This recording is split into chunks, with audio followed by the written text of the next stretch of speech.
ఘనతను తేలగొట్టును. బుక్కవాని తైలములో చచ్చిన ఈగలు పడుట చేత అది చెడు వాసన కొట్టును. కొంచెము బుద్ధిహీనత త్రాసులో ఉంచిన ఎడల జ్ఞానమును ఘనతను తేలగొట్టును. బుక్కవాని తైలం చాలా సుగంధ తైలము, చక్కటి వాసన కొడుతుంది. బుక్కవాని తైలము చాలా సుగంధ పరిమళ ద్రవ్యం. అది దానిలో గనక చచ్చిన ఈగలు పడ్డట్టయితే అది ఖచ్చితంగా కంపు కొడుతుంది. అలాగే మన హృదయాలలో గనక బుద్ధిహీనత ఉంటే, భక్తుల హృదయాలు, భక్తులు కదా, మనం అందరం భక్తులమే కదా, భక్తుల హృదయాలలో గనక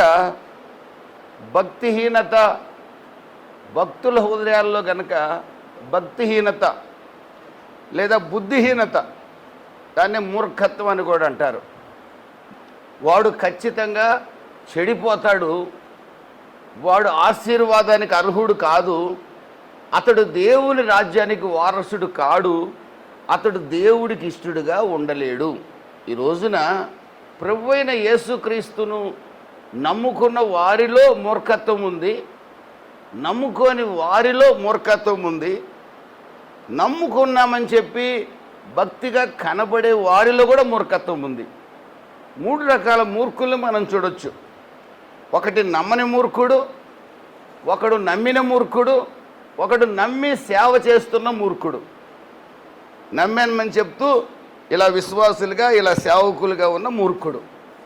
ఈ 3 రకాల మూర్ఖుల్లో ఏ మూర్ఖత్వమైన మనలో ఉంటే ఈ రోజున ఆ మూర్ఖత్వాన్ని మన నుంచి తొలగించుకొని ఆ బుద్ధిహీనతను మన నుండి, ప్రభువా నా బుద్ధిహీనతను బాగు చేయమని చెప్పి ప్రభువుని అడిగితే, ప్రభు ఏం చేస్తాడంటే ఈ చచ్చిన ఈగలు కలిగిన బుక్కవాని తైలాన్ని ఆ బుక్కవాడు పారవేయకుండా ఏ విధంగా దాన్ని శుభ్రపరచుకోగలుగుతాడో ఆ విధంగా మన హృదయంలో ఈ మూర్ఖత్వం ఉంటే, నా ప్రభు అయిన యేసుక్రీస్తు రక్తం ఈ క్షణంలోనే పశ్చాత్తాపడిన వెంటనే, నాలో మూర్ఖత్వం ఉందని ఒప్పుకొని పశ్చాత్తాపడిన వెంటనే ఆ బుద్ధిహీనతని, ఆ మూర్ఖత్వం నుండి ప్రభు విడిపించి మన హృదయాన్ని పవిత్రమైన హృదయంగా చేస్తాడు. ఎంత పవిత్రమైన హృదయంగా చేస్తాడంటే, పరిశుద్ధాత్మ దేవుడే మన హృదయంలో నివాసం చేసే అంత పవిత్రమైన హృదయంగా మారుస్తుంది. అంత మాత్రమే కాదు, ఆర్భాటముతోనూ ప్రధాన దూత శబ్దముతోనూ బూరధ్వనితోనూ నా ప్రభు అయిన యేసుక్రీస్తు పరలోకము నుండి మేఘాల మీదకి దిగి వచ్చే సందర్భంలో 1 తెస్సలోనిక 4:16 నుండి రాయబడిన వాక్యాల ప్రకారం కానీ, 1 కొరింథీ 15వ అధ్యాయంలో రాయబడిన వాక్యాలలో కానీ ప్రకారం కానీ, ఆర్భాటముతో బూరధ్వనితో నా ప్రభు అయిన యేసుక్రీస్తు దిగి వస్తున్నప్పుడు ఆ బూరధ్వనిని, ఆ ట్రంపెట్ సౌండ్ని, ఆ బూరధ్వనిని వినగలిగే పవిత్ర హృదయాలుగా ఈ రోజున మన హృదయాలను ప్రభువు మార్చబోతున్నాడు. దేవునికి స్తోత్రం కలుగునుగా. హల్లెలూయా. ఇదే మూర్ఖత్వాన్ని ఒకవేళ ఈ రోజున నాలో ఉన్న మూర్ఖ స్వభావం, మీలో ఉన్న మూర్ఖత్వం, మీలో ఉన్న బుద్ధిహీనత, మాలో ఉన్న బుద్ధిహీనతను మనం భక్తులము, మేము సేవకులం అనుకుంటూ, మేమైనా విశ్వాసులము, భక్తులం అనుకుంటూ మీరైనా ఈ మూర్ఖత్వంలో కనుక కొనసాగితే, ఇదే మూర్ఖత్వంలో కొనసాగితే ఈ హృదయం పవిత్రపరచబడదు. నెంబర్ 1. నెంబర్ 2, ఈ హృదయంలో పరిశుద్ధాత్మ దేవుడు నివాసం చెయ్యడు. నెంబర్ 3, ప్రభువు మేఘాల మీదకి వచ్చినప్పుడు ఆయన బూరధ్వనిని మనం వినలేము. ఈ యొక్క భయంకరమైన పరిస్థితి మనం ఎదుర్కొనే అవకాశం ఏర్పడుతుంది. ఒక క్రైస్తవుడిగా మనం భక్తి చేసేది దేనికేనంటే, ప్రభు మేఘాల మీదకు వస్తున్నప్పుడు ఆయన బూర శబ్దము చేసినప్పుడు దానిని విని మహిమ శరీరాన్ని ధరించుకొని ఆయన దగ్గరికి చేరాలనే ఆశతోనే మనం భక్తి చేస్తున్నాం. ఒక రోజున యేసు సింహాసనంలో కూర్చోవాలని మనం భక్తి చేస్తున్నాం. ఒక రోజున యేసుతో కలిసి ఆయన నూతన యెరూషలేం పట్టణంలో మనం నివసించాలని భక్తి చేస్తున్నాం. ఈ భక్తి చేసే మనం బుక్కావాని తైలంలో ఈగలు ఉంచుకుంటే ఎలా కంపు కొడుతుందో మన హృదయంలో మూర్ఖత్వం ఉంచుకొని అలాగే భక్తిలో కొనసాగుతూ చచ్చిపోతే ప్రభు సన్నిధికి చేరే అవకాశం మనం పోగొట్టుకుంటాం. కనుక ఖచ్చితంగా ఈ రోజున మన హృదయంలోని మూర్ఖత్వం నుంచి మనం విడుదల పొంది తీరాలి. దేవునికి స్తోత్రం కలుగునుగా. హల్లెలూయా. అసలు మూర్ఖత్వం అంటే ఏంటో తెలిస్తేనే కదా విడుదల పొందేది. విడుదల పొందే మార్గం ఒకటే, ప్రభువా నాలో ఈ మూర్ఖత్వం ఉంది, నన్ను క్షమించండి, నాలో ఉన్న మూర్ఖత్వాన్ని తొలగించండి, నీ రక్తంతో నన్ను కడగండి, నేను ఈ విషయంలో మూర్ఖత్వాన్ని కలిగి ఉన్నానని ఒప్పుకుంటే నా ప్రభు శుద్ధి చేస్తాడు.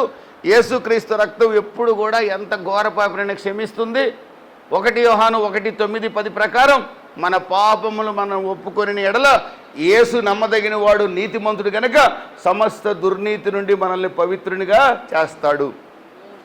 కీర్తనల గ్రంథం 14వ అధ్యాయం 1వ వాక్యంలో మూర్ఖుడు ఎవరు అని బైబిల్ చెప్తుంది. దేవుడు లేడు అనేవాడు మూర్ఖుడు. దేవుడు లేడని చెప్పేవాడు బుద్ధిహీనుడు, వాడు మూర్ఖుడు. మూర్ఖుడు ఎవరు అంటే మైండ్ని సరిగా ఉపయోగించినవాడు మూర్ఖుడు. మీకు దేవుడిచ్చిన మనసు ఉంది కదా, దేవుడిచ్చిన మనసు, దీన్ని సరిగా ఉపయోగించినవాడు మూర్ఖుడు. ఈ యొక్క విస్కీ తాగితే పేగులు పాడైపోతాయి, వ్యభిచారం చేస్తే రోగాలు వస్తాయి, మోసాలు చేస్తే పట్టుబడితే, దొంగతనాలు చేసి పట్టుబడితే జైల్లో పడతాను, పొరుగు ఇంటి కుటుంబాలను పాడు చేస్తే నా కుటుంబానికి శాపం వస్తుంది. నీ మైండ్కి తెలుసు, అన్నీ తెలుసు. తాగుపోతాడు అడగండి, అవునండి ఇది చెడేనండి మాకు తెలిసండి అంటారు వాళ్ళు. మరి ఎందుకు తాగుతున్నావు? ఆగలేకపోతున్నానండి అంటాడు ఒకడు.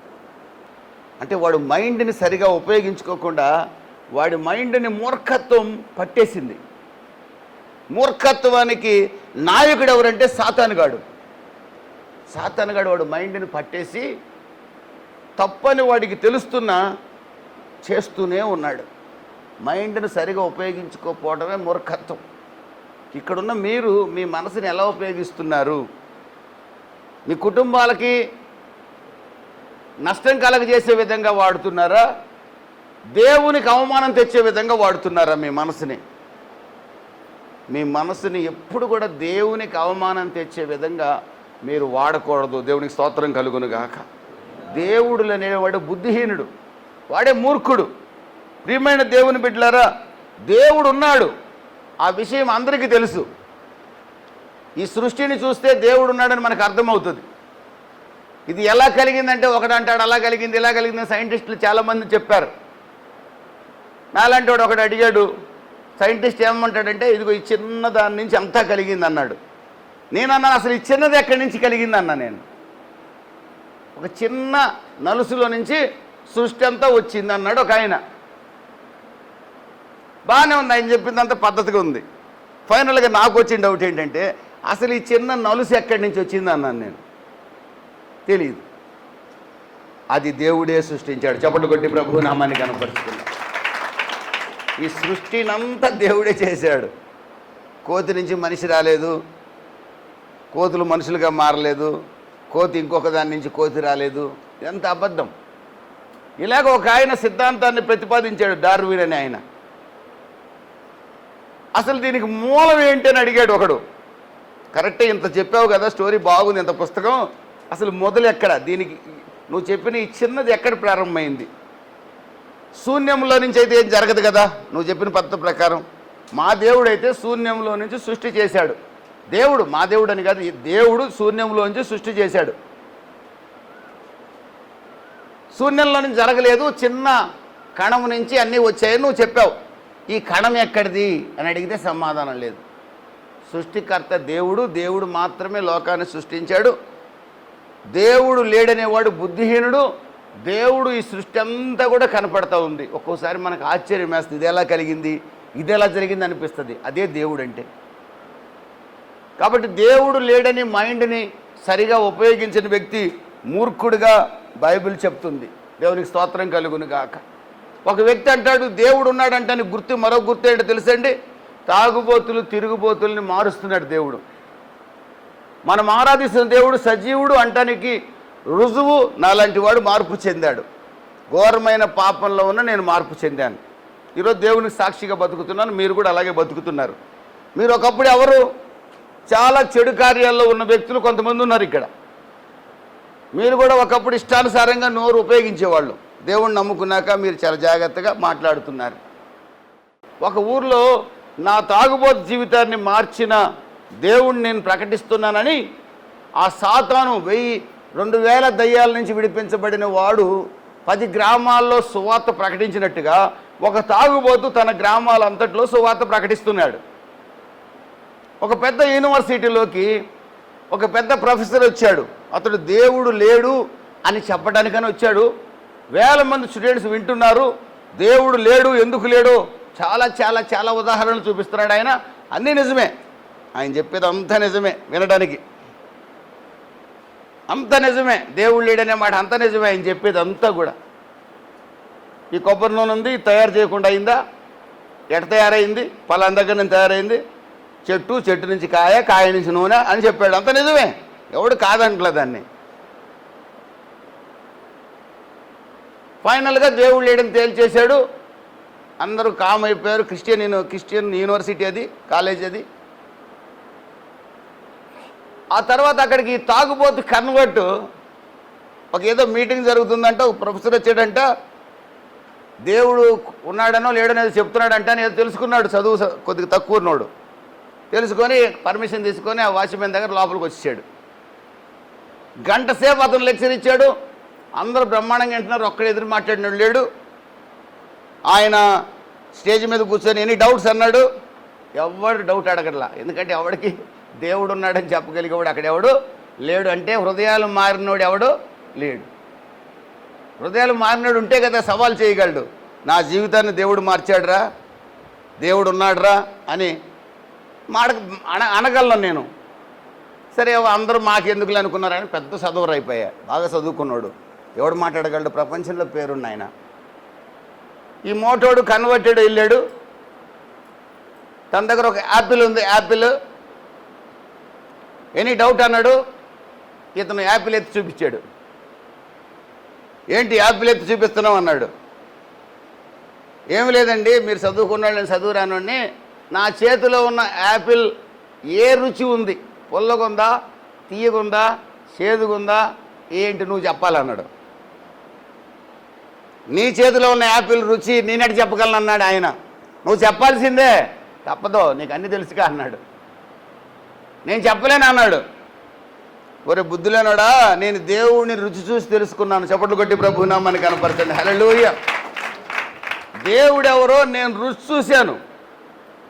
కారణం తాగుబోతుడినైన నన్ను ఈ గ్రామంలో ఎవరినైనా అడుగు, మా ఊరోళ్ళని, ఈడు పెద్ద తాగుబోతని చెప్తారు. ఇప్పుడు ఏమైంది అంటారు, మారాడు అంటారు.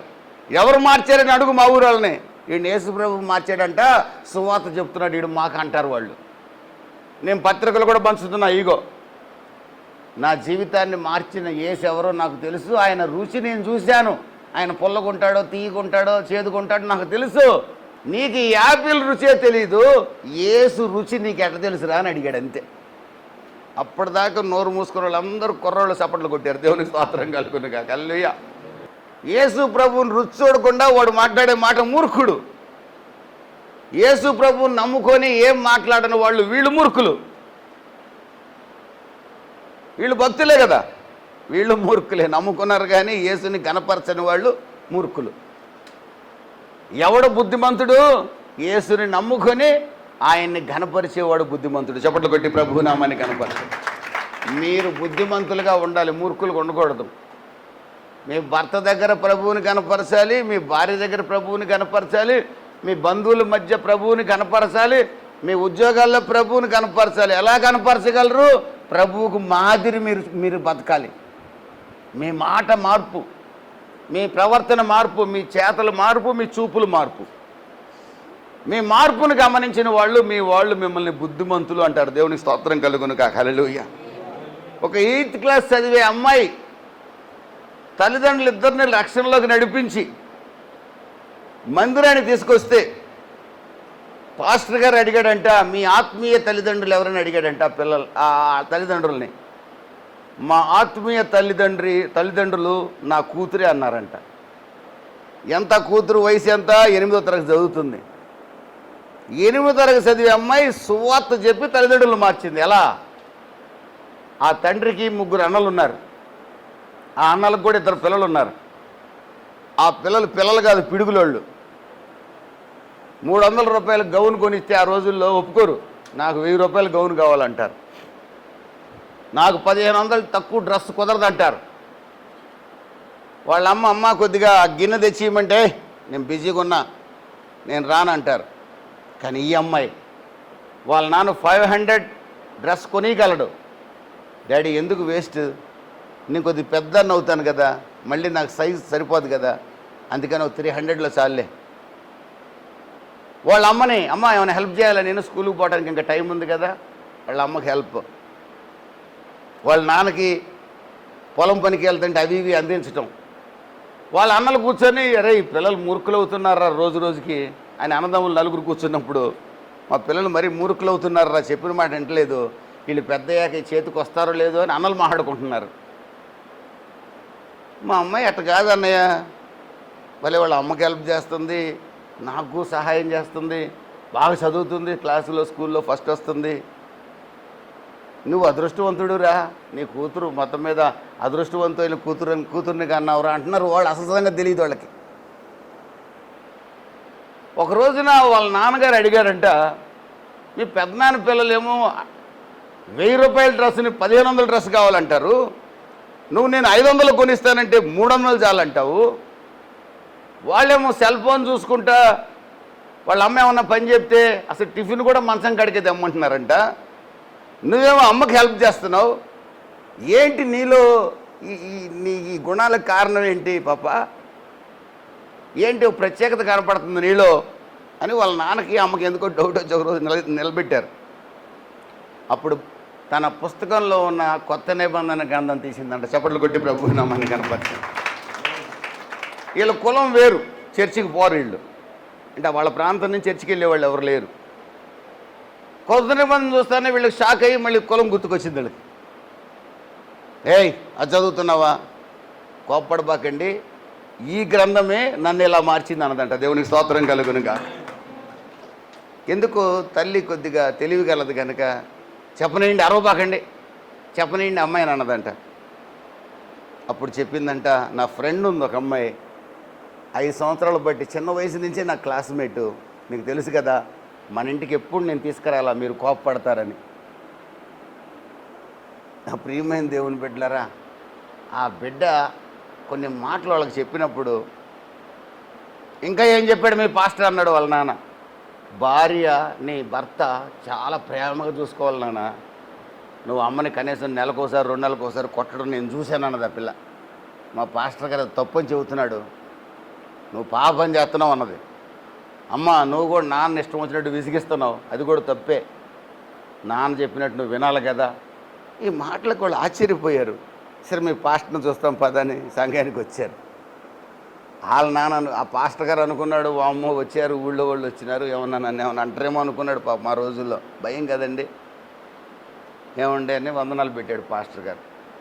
పాస్టర్ గారు మా బిడ్డ మీ గురించి చెప్పింది, అయినా పాస్టర్ గారికి గుండె కొట్టుకుంటుంది, ఇంకా బీపీ రైజ్ అవుతుంది. చెప్పిందంటే ఏం చెప్పిందోనని, మీరు ఈ రకంగా పిల్లల్ని హృదయాలను మార్చండి, పిల్లలకు మంచి గుణాలు నేర్పిస్తున్నారంట, మేము సంతోషపడుతున్నాం, మేము కూడా క్రమంగా మా బిడ్డతో పాటు మందిరానికి వస్తాం. చప్పట్లు కొట్టి ప్రభు నామాన్ని కనపరచు. దేవుని స్తోత్రం కలుగుతున్నాను. ఒక చిన్న బిడ్డ తల్లిదండ్రులిద్దరికీ ఆత్మీయ తల్లిగా మారింది. కారణం ఆ బిడ్డలోని పరిశుద్ధాత్మ దేవుని యొక్క కార్యం. పరిశుద్ధాత్మదేవుడు ఆ బిడ్డతో ఉన్నాడు కనుక మూర్ఖులైన తల్లిదండ్రుల హృదయాలను క్రమక్రమంగా సంధిస్తూ వచ్చింది. అద్భుతంగా పరిశుద్ధాత్మదేవుడు వాళ్ళని మార్చాడు. దేవునికి స్తోత్రం కలుగును గాక. నీకు నాకు ఆత్మాభిషేకం లేకుండా మూర్ఖులతో మనం సాంగత్యం చేస్తే ఆ మూర్ఖత్వం మనలోకి వచ్చి మనం కూడా శాపగ్రస్తులమయ్యే ప్రమాదం ఉంది. కనుక చాలా జాగ్రత్తగా గుర్తుపెట్టుకోవాలి. మరి వాళ్ళందరూ చదువుకున్న వాళ్ళే, యేసు ప్రభు నామంలో బాప్తిసం పొందిన వాళ్ళు అక్కడ ఉన్న పిల్లలందరూ కూడా, యంగ్స్టర్స్ అందరూ, ప్రొఫెసర్లు కూడా పెద్ద పెద్ద క్రైస్తవ పండితులే. ఎవ్వరూ వాడికి ఎదురు మాట్లాడలేకపోయారు. కారణం వాళ్ళు భక్తి కలిగిన మూర్ఖులు. భక్తులం అనుకుంటున్నాం కానీ మూర్ఖత్వం ఉంది. దేవుడిని దేవుడిగా ఘనపరచలేకపోతున్నారు. దేవుడి నామం అవమానపరచబడుతుంటే మౌనంగా ఉండిపోయారు. వాడొకడు వచ్చి మూర్ఖుడు దేవుడి నామాన్ని అవమానపరుస్తుంటే, దేవుడు లేడని చెప్తుంటే వీళ్ళు మౌనంగా ఉన్నారంటే మూర్ఖులు. కానీ నిజమైన బుద్ధిమంతుడు ఒకడు వచ్చాడు, చదువుకొని వాడు దేవుడు ఉన్నాడు అని రుజువు చేశాడు. దేవునికి స్తోత్రం కలుగును గాక. అటువంటి బుద్ధిమంతులుగా మీరు మారాలి, నేను మారాలి. ఈరోజున అదే సందేశం. దేవునికి స్తోత్రం కలుగును గాక. 1 కొరింథీ 10:31 ప్రకారం 10:31 ప్రకారం మనం ఏమి చేసినా దేవుడు ఘనపరచబడాలి. దేవుడికి స్తోత్రం కలుగును గాక. హల్లెలూయా. మీరు అన్నం తిన్నా దేవుని ఘనత కొరకే, మీరు ఉద్యోగం చేసినా దేవుని ఘనత కొరకే. మీ ఉద్యోగం ద్వారా దేవుడు ఘనపరచబడాలా. ఇప్పుడే వీడు మోసగాడు, గల్లా పెట్టిలో ఉన్న డబ్బులన్నీ కొట్టేస్తాడు. సేటు మీకు అప్పగిస్తాడు గల్లా పెట్టా. ఆ సేటు గాడిని పక్కకు పంపించేసి మొత్తం వచ్చిన ఆదాయం అంతా కొట్టేసే కొంతమంది దొంగలు ఉంటారు. చర్చికి వచ్చేవాళ్ళే, మళ్ళీ ఈ చర్చికి కాదు, వేరే చర్చికి. అది కాదు, వాడు భక్తి దేవుణ్ణి అవమానపరిచేవాడు. మీరు ఏది చేసినా, ఉద్యోగం చేయండి, వ్యాపారం చేయండి, సంసారం చేయండి, పిల్లలు కానండి, నా ప్రియమైన దేవుని బిడ్డలారా, ఏది చేసినా దేవుడి ఘనత కొరకు చెయ్యని వాడు మూర్ఖుడు. మీలో ఆ మూర్ఖత్వం ఏమైనా ఉందో ఒకసారి ఆలోచించండి. మీరు చదువుకున్నా కూడా దేవుణ్ణి ఘనపరిచే పనులే మీరు చేయాలి. రోమీలకు రాసిన పత్రిక 2వ అధ్యాయం 14-15 వాక్యాలు ఇంతకుముందు మీకు చెప్పాను నేను. ఈ రోజున యేసు ప్రభువు నమ్ముకోని వాడికి కూడా ఏది తప్పో ఏది ఒప్పో వాళ్ళకి తెలుసు. అంటే ధర్మశాస్త్రము వాళ్ళందరికీ తెలుసు. ధర్మశాస్త్రం అంటే మీకొక్కళ్ళకే తెలుసు అనుకోబాకండి, నాకొక్కళ్ళకే. ధర్మశాస్త్రం ప్రపంచం అందరికీ తెలుసు. అదేంటండి మనకేగా ధర్మశాస్త్రం తెలుసు, వాళ్ళకే తెలుసు అంటారేమో మీరు. ఇందాక మీకు చెప్పాను చూడండి, ఎవరినన్నా అడగండి, ఏమండి ఎవరినన్నా చంపడం కరెక్టా కాదా అని ఒక విగ్రహారాధికుడిని అడగండి, ఏమంటాడు? కరెక్ట్ అంటాడా? తప్పే అంటాడు. కారణం ఏంటంటే ధర్మశాస్త్రం తెలియకుండానే నరహత్య చేయుట పాపమని వాళ్ళకి తెలుసు. ఒకటి సొమ్ము దొంగిలించడం తప్పు అంటారా, ఒప్పు అంటారా? వాళ్ళు తప్పే అంటారు. కానీ తప్పు అని తెలిసి కూడా తప్పు చేస్తారు. కారణం సజీవుడైన దేవుడు వారిలో లేడు కనుక, అన్ని జనుల విషయంలో. మరి ఇప్పుడు ఇక్కడ కూర్చున్న మనలో ఎవరున్నారండి? ఎవరున్నారు? సజీవుడైన దేవుడు ఉన్నాడా లేడా? ఉంటే మళ్ళా తప్పు చేస్తామా? చెప్పండి. ఉంటే మనం పొరుగువాడిది దొంగతనం చేస్తామా, చిన్నదైనా పెద్దయినా? ఉంటే పొరుగువాడిని దూషిస్తామా? ధర్మశాస్త్రంలో ఏముంది? 10 ఆజ్ఞల్లో పొరుగువాడిని దూషించకూడదు, పొరుగువాడిని చంపకూడదు. అర్థమైందండి? పరిశుద్ధుడైన దేవుడిని మాత్రమే ఆరాధించాలి. వాళ్ళకి తెలుసు దేవుడు పరిశుద్ధుడని, కానీ అక్కడ వాళ్ళు ఆరాధించరు. పొరుగువాడి యొక్క క్షేమాన్ని కోరుకోవాలి, పొరుగువాడిని ఏ విధంగా కష్టపెట్టకూడదు. ధర్మశాస్త్రంలో ఉన్నవి ఇవన్నీ కూడా. నీ దేహాన్ని అపవిత్రపరచుకోకూడదు, వాళ్ళకి తెలుసు. ఏమండి, ఒక భార్య ఉండాలండి, తప్పేనండి మరొక భార్యను చేసుకోవడం, మళ్ళీ ఇంకొక మనిషిని ఇచ్చేయటం అన్యాయమేనండి అంటారు వాళ్ళు కూడా. అడగండి మీరు పెద్దల్ని కాదు, ఎవరినైనా అడగండి. వాళ్ళ మనసుల్లో నుంచి ఖచ్చితంగా ధర్మశాస్త్రం వస్తుంది. తెలియకుండా ధర్మశాస్త్రం చదివేశారు వాళ్ళు. అంటే దేవుడు ప్రతి హృదయంలో ధర్మశాస్త్రం పెట్టాడు. అంటే ప్రతి మనిషికి ధర్మశాస్త్రం తెలుసు. అంటే ప్రతి మనిషిని దేవుడే సృష్టించాడు. దేవునికి స్తోత్రం కలుగును గాక. హల్లెలూయా. వాళ్ళు సజీవుడైన దేవుడిని కలిగి లేరు కనుక వాళ్ళు పాపం చేస్తారు. ధర్మశాస్త్రం తెలిసినా పాపం చేస్తారు. మనమేమో సజీవుడైన దేవుడిని కలిగి ఉన్నామని చెప్పుకుంటూ 1 యోహాను 4:4లో మీలో ఉన్నవాడు లోకములో ఉన్నవానికంటే శక్తిమంతుడు అంటాం మనం. పరిశుద్ధాత్మ దేవుడు మనలో ఉన్నాడని మనం చెప్తూ చెడు మాట మాట్లాడకూడదు, దూషణ మాట చేయకూడదు, పాపం చేయకూడదు, ద్వేషించకూడదు, అసహించుకోకూడదు, పొరుగు వాళ్ళ జీవితాలను పాడు చేయకూడదు. కానీ మనం చేస్తున్నాం అంటే మూర్ఖులమని అర్థం. ధర్మశాస్త్రం తెలిసిన మూర్ఖులం మనం. ధర్మశాస్త్రం తెలిసి ధర్మశాస్త్రానికి కారకుడైన దేవుడిని నమ్ముకున్న మూర్ఖులం మనం. ధర్మశాస్త్రం మాత్రమే తెలుసు, ధర్మశాస్త్రానికి కారకుడైన దేవుడిని నమ్ముకోని మూర్ఖులు వాళ్ళు. వాళ్ళు ప్రమాదంలో ఉన్నారు, మనం మరింత ప్రమాదంలో ఉన్నాం. వాళ్ళకి ఒక వంతు శిక్ష, వాళ్ళకు ఒక కొరడా దెబ్బ, మనకు 2 కొరడా దెబ్బలు. ప్రభు మమ్మల్ని బుద్ధిమంతులుగా మార్చండి. బుద్ధిమంతులు ఒకటే పని చేస్తారండి, వాళ్ళు ఏం చేసినా దేవుణ్ణి మాత్రమే ఘనపరుస్తారు. వాళ్ళు ధర్మశాస్త్రానుకూలంగా జీవిస్తారు, వాక్యానుసారంగా జీవిస్తారు. చివరి మాటలు 2 మార్కు 6:5-6 వాక్యాలు. రెండవ రకమైన మూర్ఖులు యేసుప్రభు నమ్ముకున్నారు, కానీ వారిలో ఆయన చేయగలడనే విశ్వాసం మాత్రం లేదు. ఇదొక మూర్ఖత్వం. మార్కు సువార్త 6వ అధ్యాయంలో చదివిన వాక్యం రాయబడిన మాట, యేసుప్రభు అనేకులు స్వస్థపరచాలని వెళ్ళాడు, కానీ వారి అవిశ్వాసాన్ని బట్టి అక్కడ అనేకుల్ని బాగు చేయలేకపోయాడు. ఈ రోజున యేసు ప్రభువుని నమ్ముకున్న మీరు విశ్వాసము కలిగిన వారైతే దేవుడు ఏదైనా చేస్తాడు మా జీవితంలో అన్న విశ్వాసం మీకుంటే మీరు బుద్ధిమంతులు. యేసు ప్రభువు చేస్తాడో లేదో అనే అనుమానం మీకుంటే మీరు బుద్ధిహీనులు. మీరే కాదు, నేను కూడా. మీరు బుద్ధిహీనులు లేదా మూర్ఖులు. వారి అవిశ్వాసాన్ని బట్టి వారిని ఆయన బాగు చేయలేకపోయినని రాసింది. అక్కడ ఒక మూర్ఖురాలు ఉంది. 7వ అధ్యాయం 26-27 వాక్యాల్లో ఒక మూర్ఖురాలు, దేవుడు లేడన్న మూర్ఖురాలు ఉంది. తన కుమార్తెకు బాగలేదు, యేసు ప్రభు ఎక్కడున్నాడు చూసింది, ఆయన వెంబడించింది. నీవు తప్ప నాకు ఆధారం లేదు ప్రభువా అని పిలిచింది. ఆయన ఎప్పుడైతే నువ్వు నా ప్రభువు అనిందో, ప్రభు వెంటనే ఆమె కుమార్తెను బాగు చేశాడు. దేవునికి స్తోత్రం కలుగునుగా. హల్లెలూయా. మూర్ఖురాలు తన విశ్వాసాన్ని బట్టి బుద్ధిమంతురాలుగా మారింది. చప్పట్లు కొట్టి ప్రభు నామాన్ని కనపరచండి. మూర్ఖురాలు ఒకప్పుడు మూర్ఖురాలు క్రీస్తునందు విశ్వాసం ఉంచి బుద్ధిమంతురాలుగా మారింది. మొదట ఆమె విశ్వాసాన్ని చూశాడు, ఆమె బుద్ధిమంతురాలు అయింది, మూర్ఖత్వం నుంచి విడిపించబడిందని యేసు నమ్మి ఆమె కుమార్తెను స్వస్థపరిచాడు. ఈ రోజున మీరు బుద్ధిమంతులు అని యేసు భావిస్తే, మీరు నేను బుద్ధిమంతులం అనుకుంటే, మూర్ఖులము కాదు అని నమ్మితే, అంటే ఆయన యందు పరిపూర్ణమైన విశ్వాసం ఉంచాము అని కనుక ఆయనకు నమ్మకం కుదిరితే, ఆ అన్యురాలి జీవితంలో చేసిన కార్యం మన జీవితంలో కూడా చేస్తాడు. దేవునికి స్తోత్రం కలుగునుగా. హల్లెలూయా.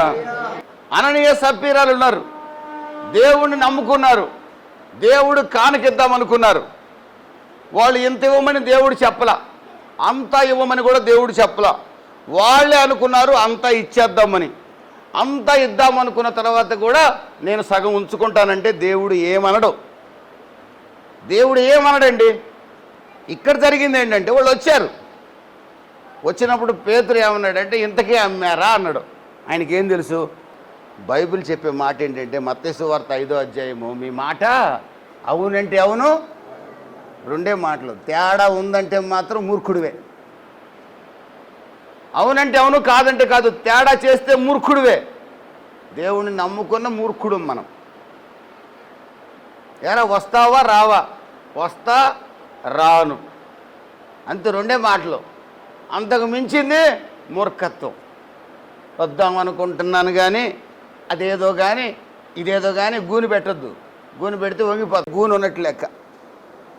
మన క్రైస్తవుల దగ్గర గానే ఉండకూడదు, ఫుల్ స్టాప్ ఉండాలి. దేవునికి స్తోత్రం కలుగునుగా. హల్లెలూయా. చేస్తానంటే చేస్తాను. వస్తారా ఈరోజు ఆరాధనకి? వస్తాను. వద్దాం అనుకుంటున్నాను కానీ అన్నాను అనుకోండి, గూని ఉన్నట్టే లెక్క. మీ మాట అవునంటే అవును, కాదంటే కాదు. అననీయ సప్పీరు ఏం చెప్పి ఉండాలి? అననీయ ఏం చెప్పి ఉండాలి? ఇంత కాదండి పేతురు గారు, 10 లక్షలకు అమ్మాను, ఇది 1 లక్ష తీసుకో, 9 లక్షలు దాచిపెట్టుకున్నాను, స్తోత్రం. ఏమయ్యేది కాదు ఆయనకి. భార్య వచ్చింది, గంతకు తగ్గ బొంత, గంతకు తగ్గ బొంత అంటారు కదా, మీ దగ్గర ఉంది ఆ సామెత, మా దగ్గర ఉంది. కనుక ప్రియమైన దేవుని బిడ్డలారా, అననీయ సప్పీరాలు ఆ విధంగా కరెక్ట్గా చెప్పి ఉంటే వాళ్ళకి ఏమయ్యేది కాదు.